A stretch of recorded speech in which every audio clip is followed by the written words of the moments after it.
C'est l'heure du rendez-vous avec vos experts Serre France Maine-et-Loire sur Oxygène Radio. Nouveau rendez-vous éco-local sur Oxygène Radio avec le Serre France Maine-et-Loire et Michel Besançon. Bonjour Michel. Bonjour Laurent. Alors aujourd'hui, de nouveau, plein de questions à vous poser concernant la comptabilité des entrepreneurs, mais aussi bien les différentes aides. Et justement, on commence par les micro-entrepreneurs. Est-ce qu'ils ont droit, eux aussi, à des aides ? Alors oui, je vous ai évoqué la semaine dernière le fonds de solidarité d'une prime de 1 500 €. Ce montant maximum, plafonné à 1 500 € est aussi éligible pour les micro-entrepreneurs. Il n'y a pas de différence. Donc les micro-entrepreneurs peuvent en bénéficier. Et puis la bonne nouvelle qui vient de paraître, c'est qu'elle est aussi défiscalisée. Alors on sait, quand on perçoit une somme, normalement on la met dans son compte de résultat et elle est fiscalisée. Là, elle sera totalement défiscalisée d'après les derniers textes. Alors à chaque semaine, c'est nouvelles décisions et là, une semaine encore avec de nouvelles aides. Oui, je complète sur les aides, le complément du fonds de solidarité. Je vous avais évoqué des sommes de l'ordre de 2 000 € la semaine dernière. Des textes sont réapparus, d'où l'importance de l'actualisation. Et donc, ce fonds complémentaire, c'est-à-dire que si on a bénéficié des 1 500 €, on peut bénéficier d'une aide complémentaire, à savoir de 2 000 à 5 000 €. Alors, comment ? C'est assez simple, ça dépend de son chiffre d'affaires. Si on est en dessous de 200 000 €, on a le droit à une aide jusqu'à 2 000 €. De 200 à 600 000 € de chiffre d'affaires, 3 500 €. Et enfin, supérieur à 600 000 €, c'est 5 000 €. Cette demande est à faire sur le portail, en ce qui concerne les Pays de Loire, sur le site de la région. Donc rendez-vous, puisque c'est ouvert depuis le 15 avril. Allez faire vos demandes sur ce site-là. Vous avez donc jusqu'au 31 mai, sauf erreur de ma part, pour pouvoir faire cette demande d'aide. Et si on veut plus d'infos, on peut directement aller voir sur les pages du Serre France. Oui, tout est référencé. Autre aide aussi qui est une aide économique, donc l'indemnité de perte de gain, qui va être automatique. Bonne nouvelle, pas de démarche particulière à faire. Elle sera versée fin avril de manière, donc je le disais, automatique pour les indépendants. Elle sera cumulable à ce fonds de solidarité que je vous ai évoqué préalablement. Et le plafond est de l'ordre de 1 250 € net. Donc c'est une aide encore complémentaire. Qu'on précise bien, qu'est-ce qu'un indépendant ? Qu'est-ce qu'un indépendant ? Un artisan, un commerçant, quelqu'un qui exerce une activité au sein qui n'est pas salarié en fait, tout simplement. Donc c'est un artisan, un commerçant, voire un agriculteur aussi qui pourrait bénéficier dans le cadre de ces dispositifs-là s'il avait une vente directe. Eh bien, un indépendant, c'est un professionnel qui exerce sans statut de salarié. En résumé, c'est une semaine plutôt intéressante avec de nouvelles aides qui peuvent quand même venir aider considérablement les entrepreneurs. Tout à fait. Alors, évidemment, on peut espérer que certaines entreprises puissent passer le cap sans avoir besoin de faire appel à ces aides, mais celles qui sont dans l'obligation ou avec des grandes difficultés de trésorerie peuvent solliciter ces aides. J'ajouterai en plus que toutes les aides dont je viens de vous évoquer, si on n'en bénéficiait pas, parce qu'on n'est pas dans les bons critères, je ne rappelle pas tous les critères, ils sont assez nombreux, eh bien, il y a une nouvelle aide, une aide financière exceptionnelle de prise en charge des cotisations. Si vous n'avez pas bénéficié du fonds de solidarité, il y a un formulaire à remplir sur le site de la Sécurité sociale et à adresser à l'URSSAF. Alors ça, c'est un dispositif un petit peu annexe, c'est-à-dire que si vous n'êtes pas dans tous les critères que je vous ai, pour tous les aides préalables, j'ai envie de vous dire, il y a aussi une petite voie de secours qui est permise pour ces entreprises-là. Allez, on change un peu de sujet et on parle évidemment de bilan parce que c'est un peu la période des bilans. Comment ça se passe pour l'instant ? Évidemment, c'est un petit peu chamboulé tout ça.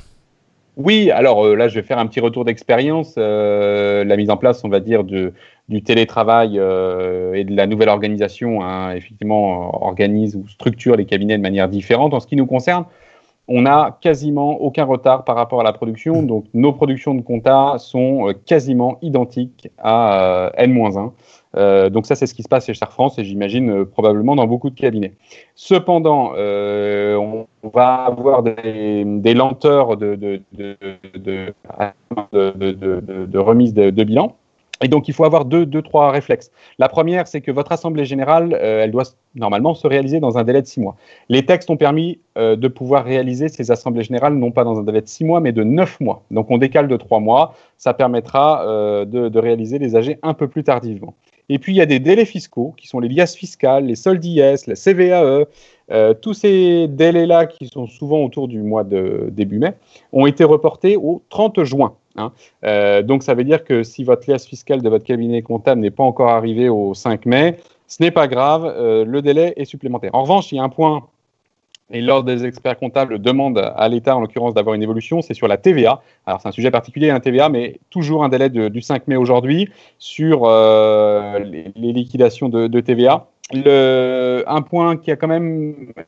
Il y a eu un phénomène d'assouplissement, c'est sur les TVA mensuels du mois de mars et du mois d'avril. On n'est pas obligé d'avoir une comptabilité totalement juste pour pouvoir envoyer sa déclaration de TVA. On peut l'estimer et envoyer sa déclaration de TVA sous réserve qu'on soit dans une marge d'erreur de l'ordre de 20%. Donc, c'est pour faire face, on va dire, à cette spécificité. Situation que nous, on ne vit pas puisque tous nos documents sont envoyés informatiquement par nos clients, dématérialisés par des scans dans les téléphones. Donc, mais sachez qu'en tout cas, il n'y a pas de risque de se faire remettre en cause si vous êtes à peu près dans les clous au niveau de votre TVA. Bon, en tout cas, il y a une souplesse. Voilà, il y a une souplesse et on peut l'apprécier. Allez, on change de sujet, nous parlons de congés, et oui, pourquoi pas, avec une question de congés imposés ou non imposés. Est-ce qu'un employeur peut imposer des congés à ses salariés ? Oui, du fait de la situation, l'État a ouvert la possibilité d'un certain nombre de choses. Alors, ce qu'il faut bien se rendre compte, que l'objectif n'est pas de pénaliser le salarié, bien évidemment. L'idée, c'est que dans un premier temps, un congé payé est payé à 100% de son salaire, alors qu'un chômage partiel, comme vous le savez, il est payé à 70% de la valeur du brut, donc il y a une perte du pouvoir d'achat. En prenant ces congés, la première des choses, c'est qu'on ne perd pas de pouvoir d'achat. On perd, par contre, la liberté de disposer de ces congés à l'endroit au moment où on le veut. Ça peut être aussi une mesure de sauvegarde intéressante pour l'entreprise, puisque inévitablement, quand la reprise se fera, les salariés seront donc dans l'entreprise et partiront pas en congé, ce qui peut être quand même utile. Donc, les entrepreneurs, l'employeur de main-d'œuvre a la capacité d'imposer de manière unilatérale, ce que l'on dit, c'est le mot juste, d'imposer donc ou de modifier des RTT sur une valeur de 10 jours. C'est-à-dire qu'il peut impacter 10 jours de RTT comme bon lui semble, en disant de décaler ou de poser des RTT. En revanche, les congés payés ne peuvent pas être imposés. Il peut y avoir un accord entre l'employeur et l'employé, sauf s'il s'est mis d'accord avec les autorités, on va dire, compétentes, notamment éventuellement son CSE, donc selon un accord d'entreprise, s'il est concerné par le CSE. Et donc, la possibilité, là, lui sera offerte d'imposer 6 jours de plus. Voilà. Donc, à défaut d'accord, 10 jours de RTT imposables comme il l'entend, avec accord d'entreprise, 6 jours ouvrables qu'il peut imposer. Je le rappelle, l'idée d'un entrepreneur, c'est de pouvoir faire les congés au moment où il y a moins d'activité, c'est-à-dire probablement en ce moment, pour qu'ensuite, au moment de la reprise d'activité, il puisse réaliser cela. Moi, j'encourage les entrepreneurs à laisser la possibilité aux salariés aussi de disposer de congés pendant l'été, parce que certes, la période de confinement n'est probablement peut-être pas la plus grande période d'activité, mais elle est mentalement compliquée à gérer par aussi les salariés, comme pour les entrepreneurs. Et il sera important que les salariés, pendant l'été, puissent disposer d'une soupape de décompression et de vrais congés. Donc, j'encourage évidemment les entrepreneurs aussi à ne pas oublier qu'il sera important que les salariés aient un peu de jours de congé pendant l'été. Voilà, ça me paraît important. On reste sur le temps de travail, justement, puisque ce temps de travail a été libéralisé. Oui, une partie du travail sur certaines activités qui sont dites nécessaires à la sécurité nationale. Alors, qu'est-ce que ça veut dire ? Ce sont toutes les entreprises d'énergie, de télécom, de logistique, de transport, l'agriculture, l'agroalimentaire sont des secteurs, on va dire, névralgiques aujourd'hui, et elles ne sont pas dans le problème de la pénurie d'activité, mais dans le surplus d'activité, et il faut qu'elles fassent face à une situation particulière. Et les règles de droit historique ont été modifiées temporairement, c'est-à-dire qu'on peut travailler jusqu'à 12 heures par jour, qu'il faut au moins 9 heures entre deux périodes de travail, que la durée hebdomadaire de travail est passée à 60 heures, c'est-à-dire qu'on peut travailler plus, alors avec évidemment les heures sup et tout ce qui va bien, on est bien d'accord là-dessus, mais on était contingenté avec un nombre d'heures qui était plus limité. Ça a été libéralisé, pourquoi ? Parce que tout simplement, on doit faire face dans ces secteurs d'activité à beaucoup plus de travail. Et donc, il y a eu des dérogations qui ont été permises. Et puis, il y a eu des dérogations aussi sur le repos dominical qui a été, on va dire, modifié. Donc, pour ces activités-là, il est possible, quand vous êtes dans un secteur névralgique, de réorganiser les horaires de travail pour pouvoir faire face à la demande. Voilà. Et puis, il y a un point aussi peut-être particulier que je peux évoquer, c'est le prêt de main-d'œuvre. On sait que c'est impossible d'un point de vue technique, c'est-à-dire qu'un entrepreneur emploie et pour une mission particulière un salarié. Il y a des salariés aujourd'hui qui sont en chômage partiel et puis on a des secteurs d'activité sur lesquels je voudrais faire un petit focus. C'est l'agriculture, on en a parlé un petit peu de manière négative au niveau gouvernemental, mais il y a un vrai besoin dans le secteur agricole et ça permet de compléter son salaire. Je pense que c'est important, il y a un vrai besoin là-dessus.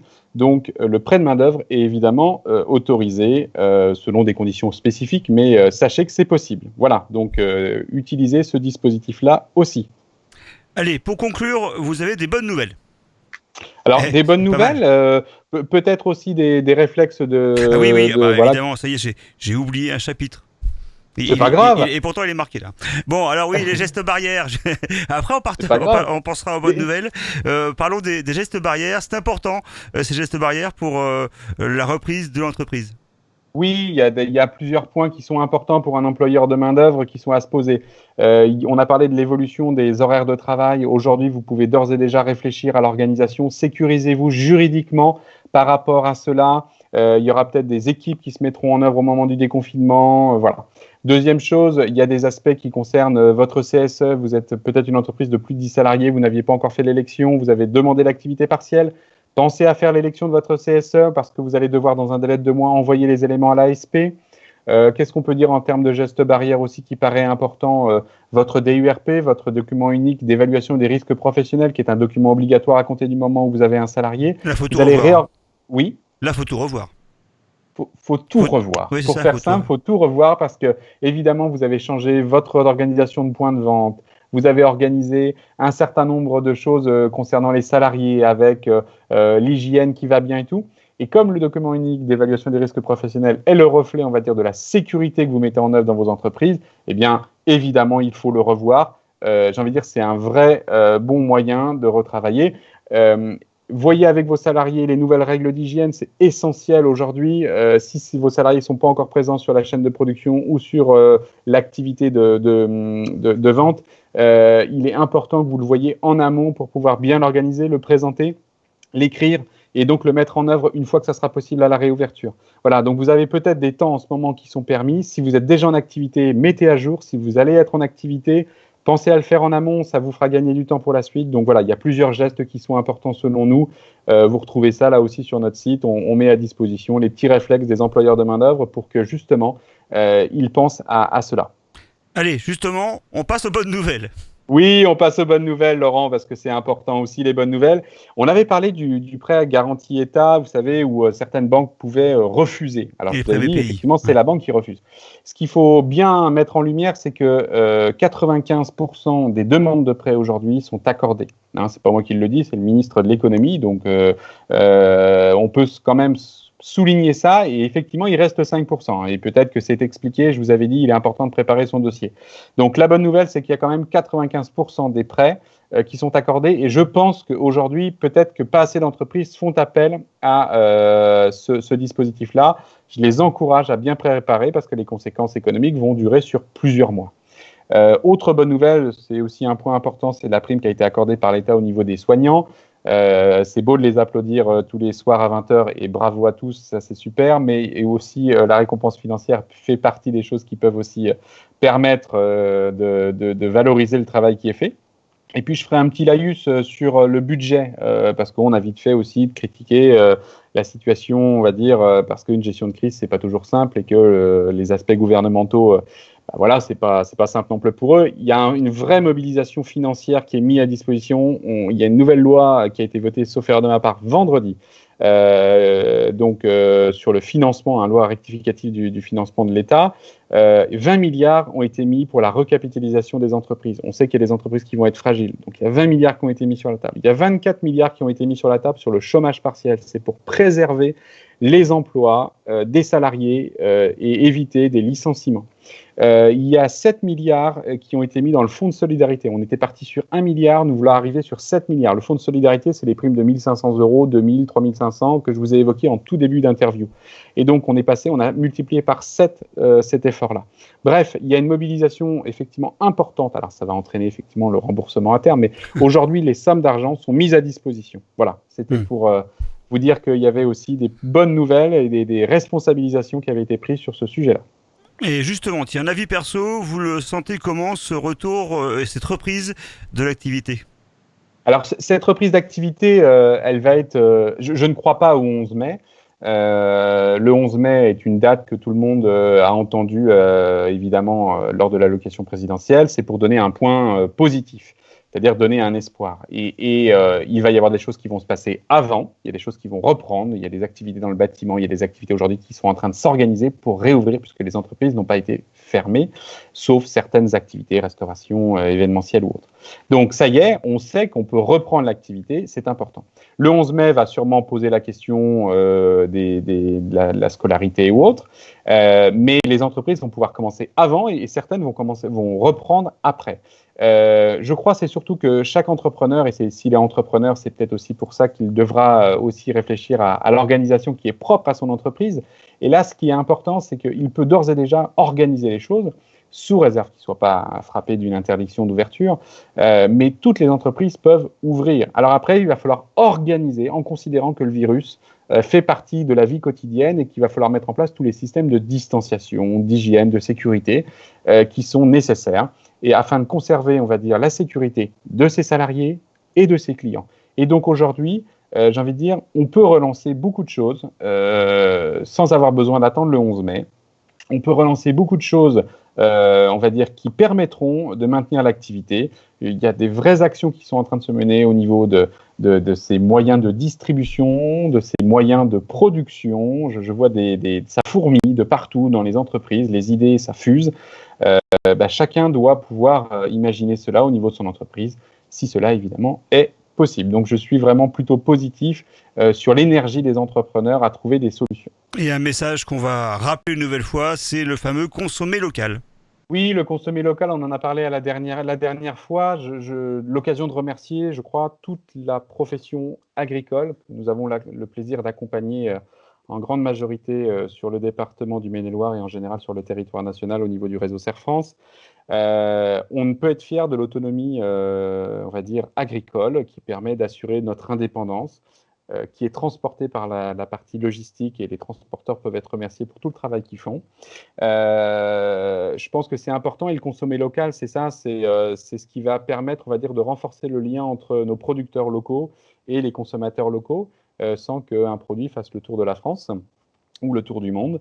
Notre indépendance alimentaire est une vraie force, et peut-être qu'on avait oublié ces derniers temps avec cet agribashing qui avait été largement véhiculé sur les réseaux sociaux, va être, j'espère, balayé, et que notre production locale sera renforcée et mise en avant. Et je suis évidemment très fervent de cette logique-là. C'est pour moi effectivement un point important, et c'est la reconnaissance d'une profession qui a peut-être été mise à mal dernier temps. Donc oui, le consommer local, et que ce soit pour les artisans, pour les commerçants, pour les agriculteurs, je crois que c'est un vrai moyen aujourd'hui de reprendre la main sur ces consommateurs locaux. Donc à nous, consommateurs locaux aussi, de jouer le jeu. Merci Michel Besançon, on vous retrouve évidemment dès samedi prochain pour un nouveau rendez-vous sur les ondes d'Oxygène et évidemment sur les différents réseaux sociaux de la radio. Merci et bonne semaine. Merci Laurent, à bientôt, au revoir.